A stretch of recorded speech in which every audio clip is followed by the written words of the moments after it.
Good morning guys, may buntag ka na tong tanan. Ani ana pud ta diri guys. Welcome back again, and for today's video guys, balik-balik na pud ni sa akong trabaho. Naata sa karon sa quarry, ibabaw na pud ta sa bukid. Ug karon ako sa kilid diri sa kuan, clay, mga clay nga materials.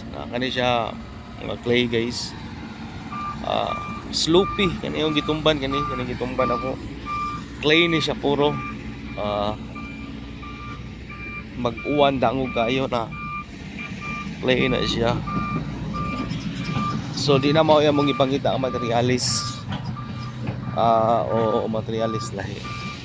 Og nakita na dako kay kausaban na guys sa bukid. Tara. Ang atong naay kahoy diha, nay kuryente na wala na. Connected sa kampo.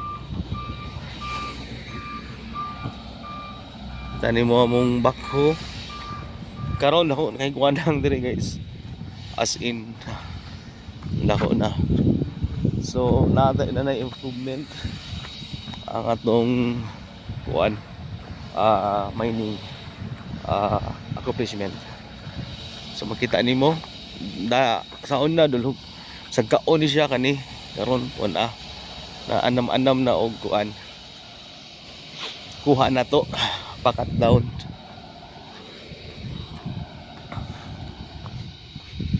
Pero lawom gyapon jud kayo guys.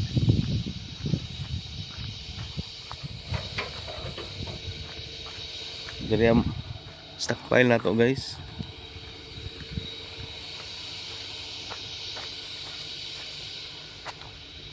Wow. Magahit ng area diha.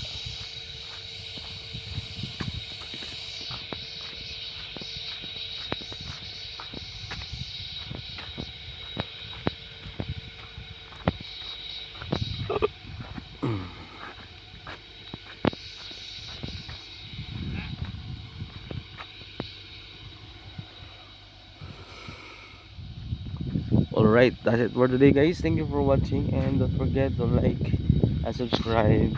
This is biyahe ni Aye guys. God bless and thank you for watching. Bye bye.